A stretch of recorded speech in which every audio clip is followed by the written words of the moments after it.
فبأي آلاء ربكما تكذبان وله الجوار المنشآت في البحر كالأعلام فبأي آلاء ربكما تكذبان. Assalamualaikum warahmatullahi wabarakatuh. Innal hamdalillahi nahmaduhu wa nasta'inuhu wa nastaghfiruhu wa na'udzu billahi min sururi anfusina wa min sayyiati a'malina. Man yahdihillahu fala mudhillalah wa man yudlil fala hadiyalah. Ashhadu an la ilaha illallah wahdahu la syarikalah wa ashhadu anna Muhammadan abduhu wa rasuluh. Amma ba'du. Sahabat yang insya Allah dirahmati oleh Allah, kali ini saya akan membahas satu hadis Nabi yang masih diperdebatkan di kalangan umat Islam itu sendiri, yaitu hadis tentang larangan membuat amalan baru, yaitu amalan bid'ah. Nah, ini dia hadisnya. Rasulullah Shallallahu Alaihi Wasallam bersabda, "Aku wasiatkan kepada kalian untuk bertakwa kepada Allah, tetap mendengar dan taat kepada pemimpin, walaupun yang memimpin kalian adalah seorang budak dari Habasyah. Karena barang siapa di antara kalian yang hidup sepeninggalku nanti, dia akan melihat perselisihan yang banyak. Maka wajib bagi kalian untuk berpegang pada sunnahku dan sunnah khulafaur rasyidin yang mereka itu telah diberi petunjuk. Berpegang teguhlah dengannya dan gigitlah ia dengan gigi geraham kalian. Jauhilah dengan perkara atau agama yang diada-adakan, karena setiap perkara agama yang diada-adakan adalah bid'ah dan setiap bid'ah adalah kesesatan." Hadis riwayat At-Tirmidzi nomor 2676. Ia berkata, hadis ini hasan sahih. Dan masih banyak lagi hadis-hadis yang senada dengan hadis ini, di mana Rasulullah sangat melarang keras membuat amalan baru dalam Islam ini. Seperti dalam hadis yang lain, Rasulullah Shallallahu Alaihi Wasallam bersabda, "Barang siapa melakukan suatu amalan yang bukan berasal dari kami, maka amalan tersebut tertolak." Hadis Muslim nomor 1718. Dalam hadis itu sebenarnya sudah terdapat kaidah hukum Islam yang benar, yaitu berpegang teguh kepada Al-Quran dan hadis. Itu hukumnya wajib. Sebagaimana dalam hadis itu Rasulullah bersabda, "Aku wasiatkan kepada kalian untuk bertakwa kepada Allah." Takwa adalah melaksanakan apa yang diperintahkan oleh Allah dan meninggalkan apa yang dilarang oleh Allah. Jadi yang boleh kita lakukan dalam agama ini adalah apa yang diperintahkan, bukan menurut kita apa yang baik menurut kita. Itu sudah melenceng dari kaidah hukum Islam.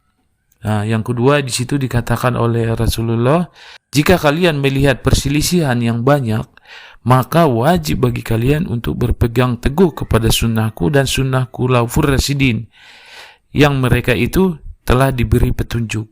Berarti kalau ada perbedaan, pertentangan, perselisihan, tetap kita wajib berpegang teguh kepada sunnah Nabi dan sunnah khulafaur rasyidin, yaitu sahabat.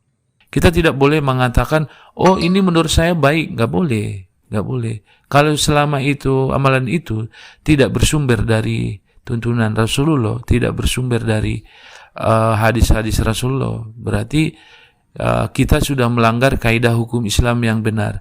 Kita sudah tidak mengikuti kaidah hukum Islam yang benar. Berarti kita bertentangan dengan kaidah hukum Islam.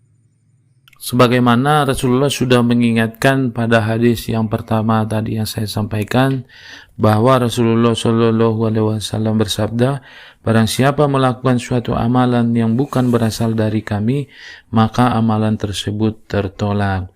Hadis riwayat Muslim nomor 1718. Lalu diperkuat lagi dengan hadis Nabi yang lain bahwa Rasulullah Shallallahu Alaihi Wasallam bersabda, "Sebaik-baik petunjuk adalah petunjuk Muhammad Shallallahu Alaihi Wasallam." Kedua hadis itu jelas mengisyaratkan bahwa melakukan amalan yang bukan bersumber dari ajaran Nabi Muhammad SAW, jelas amalan itu tertolak, dan membuat amalan yang bukan berdasarkan tuntunan Rasulullah, maka amalan itu juga tertolak. Saudara seiman kaum muslimin dan muslimat, satu lagi yang perlu kita pahami dan kita ketahui untuk memahami kaidah hukum Islam yang benar adalah bahwa hukum atau dalil dalam Al-Quran dan hadis Nabi itu tidak boleh saling bertentangan, tapi dia harus sejalan. Kenapa hal ini saya sampaikan? Karena saat ini sangat banyak sekali hadis-hadis palsu yang bermunculan. Padahal hadis itu jelas-jelas bertentangan dengan firman Allah maupun hadis Nabi yang sahih. Begitulah satu ciri atau tanda dari hadis palsu. Dia selalu bertentangan dengan firman Allah maupun hadis sahih yang lain. Lalu bagaimana memahami pendapat ulama yang membagi bid'ah, termasuk Imam Syafi'i yang membagi bid'ah itu menjadi dua bagian, yaitu bid'ah tercela dan bid'ah terpuji. Oke, saudaraku seiman kaum muslimin dan muslimat, sekarang mari kita lihat apakah perkataan Imam Syafi'i yang membagi bid'ah itu menjadi dua bagian bertentangan atau tidak dengan kaidah hukum Islam yang benar.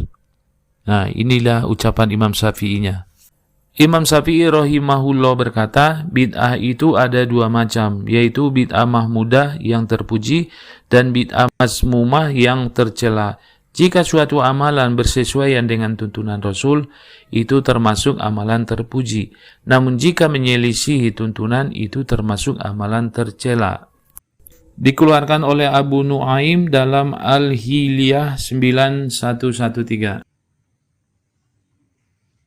Saudara seiman kaum muslimin dan muslimat, kalau kita pahami ucapan Imam Syafi'i rahimahullah itu dengan benar, sebenarnya tidak bertentangan dengan hadis Nabi. Beliau tidak mengatakan bahwa ada bid'ah hasanah. Karena dalam ucapan beliau itu dia mengatakan bahwa bid'ah terpuji adalah amalan yang mengikuti, amalan yang sesuai dengan sunnah Rasul. Jelas itu bukan amalan baru. Itu adalah sunnah yang sebenar-benarnya sunnah. Jadi tidak ada istilah bid'ah hasanah dalam ajaran Imam Syafi'i. Yang kedua, beliau mengatakan bahwa bid'ah tercela itu adalah amalan yang menyelisihi sunnah Nabi. Ucapan beliau itu jelas tidak bertentangan dengan hadis Nabi. Karena memang bid'ah itu adalah amalan yang tidak bersumber dari sunnah atau hadis Nabi.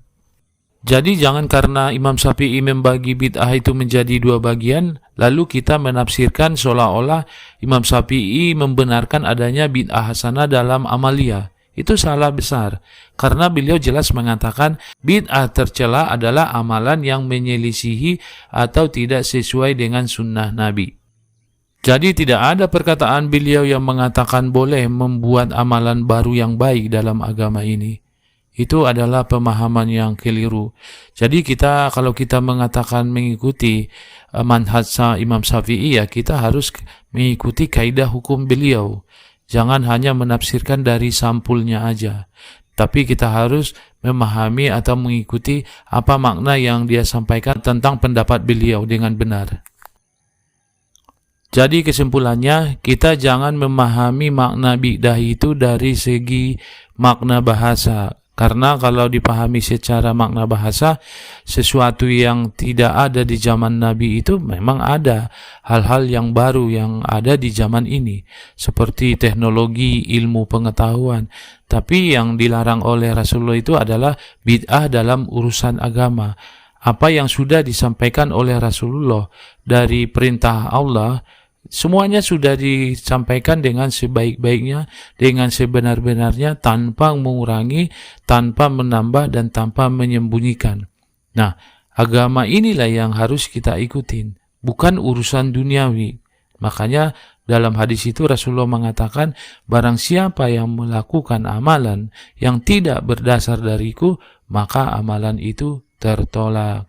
Jadi, kalau kita masih tetap ngotot bahwa dalam urusan agama ini ada amalan baru, berarti kita mengingkari risalah yang sudah disampaikan oleh Rasulullah itu adalah risalah yang terbaik, yang paling benar dan yang terbenar.